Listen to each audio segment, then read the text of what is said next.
Togo, 24 accent grave Conseil des ministres en 2022, foncier, emprise des routes dans les villes, fonds d'appui aux collectivités territoriales exercice 2023 comme sujet centraux publié le 18 octobre 2022 par Miadjo. Le 24 accent grave Conseil des ministres de l'équipe d'Ogbei en 2022 a eu lieu à Lomé ce 17 octobre sous la direction de Forgna Singbe. Les réformes dans le foncier, la gestion des emprises des routes dans les villes, le cinéma, le fonds d'appui aux collectivités territoriales exercice 2023 et la formalisation de l'adhésion du Togo au Commonwealth ont retenu l'essentiel de l'attention des ministres. Le Conseil des ministres a examiné 1.01 avant-projet de loi, 303, projet de décret écouté 4.04, communication. Ci-dessous, le communiqué officiel complet. Au titre de l'avant-projet de loi 1, le Conseil a examiné l'avant-projet de loi modifiant la loi numéro 2018-005 du 14 juin 2018 portant code foncier et domaine LAL 2.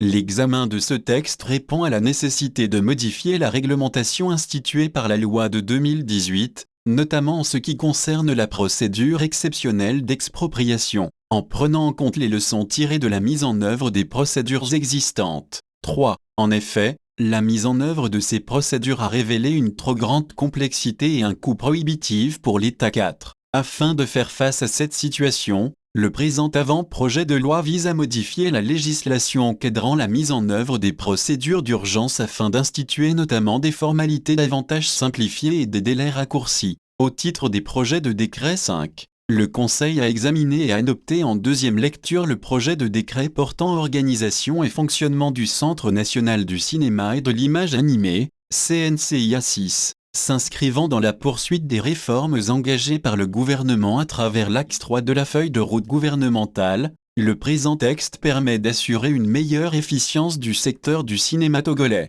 7. En effet, le CNCIA aura pour mission de veiller à l'exécution des mesures législatives et réglementaires applicables aux différentes professions cinématographiques et audiovisuelles et de faire la promotion du secteur 8. L'adoption du présent décret permettra à notre pays de disposer de véritables industries de cinéma, susceptibles de créer de l'emploi et de générer de la richesse conformément aux ambitions du gouvernement 9. Le Conseil a examiné et adopté en deuxième lecture le projet de décret portant définition, classification et délimitation des largeurs des emprises des routes en République togolaise. 10. Ce décret permet de disposer d'un cadre légal et réglementaire adapté au contexte actuel d'exécution des projets d'infrastructure nationale et d'assurer une meilleure gestion du domaine public. 11. Son adoption ouvrira la voie, d'une part, à l'adoption de dispositions pratiques pour sécuriser ces espaces publics en vue de faciliter les aménagements futurs. Il permettra d'autre part, de réduire considérablement les conflits liés aux occupations anarchiques des emprises des voies publiques. 12.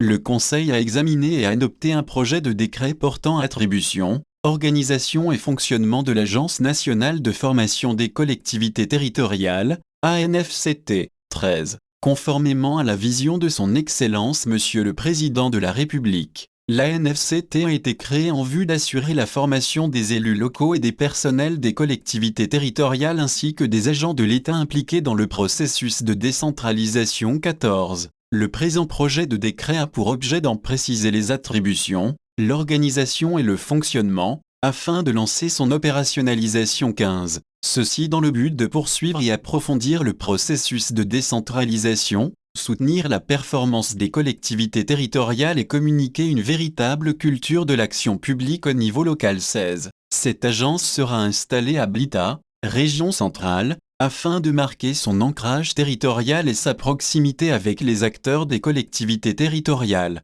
Au titre des communications 17, le Conseil a écouté une communication relative aux procédures d'expropriation en République togolaise, présentée par le ministre de l'Urbanisme, de l'Habitat et de la Réforme foncière. 18. Face à la nécessité d'accélérer la mise en œuvre des projets nationaux structurants à travers la mise à disposition au prime abord du foncier, deux actions sont envisagées, notamment une révision des procédures régissant l'expropriation et une poursuite des actions engagées pour définir des réserves foncières spéciales au profit de l'État. 19. Un avant-projet de loi modificatif sera pris pour mieux préciser ces actions. 20. Le Conseil a ensuite écouté une communication relative à l'occupation anarchique et illégale des emprises des voies, présenté par le ministre des Travaux publics 21. La présente communication a pour objet de relever les problèmes auxquels le gouvernement est confronté aujourd'hui dans la gestion des emprises des routes et de proposer des approches de solutions 22. En effet, la problématique de la gestion des emprises du réseau routier prend de plus en plus de l'ampleur face au défi né des occupations anarchiques du domaine public et à l'extension non maîtrisée des agglomérations, au détriment de la sécurité routière 23.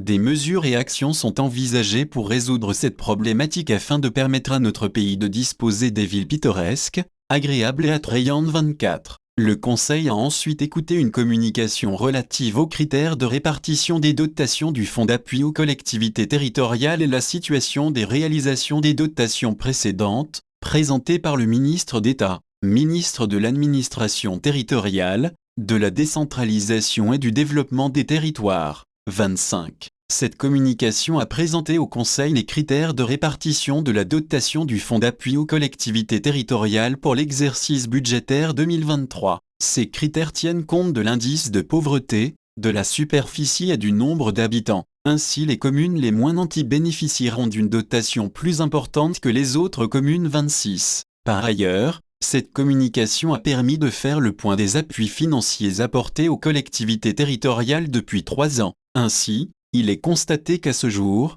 un total de près de 15 milliards de FCFA a été mis à la disposition des collectivités au titre du FACT. Cette dotation a permis de réaliser des ouvrages sociaux collectifs même s'il est relevé que des défis demeurent pour une optimisation de l'utilisation de ces ressources. 27. Le Conseil a enfin écouté une communication relative à la cérémonie officielle de levée de drapeau suite à l'adhésion du Togo au Commonwealth, présentée par le ministre des Affaires étrangères, de l'intégration régionale et des Togolais de l'extérieur 28. Dans la pratique du Commonwealth, consécutivement à l'adhésion de nouveaux membres, une cérémonie officielle de leur entrée, caractérisée par la levée officielle du drapeau du nouvel entrant, est organisée au siège, à Marlborough House, le 20 octobre 2022, 29. En marge de cette manifestation pleine de symboles, le Togo présentera ses principales caractéristiques économiques, culturelles et sociales aux participants aux différentes sessions 30. Pour rappel,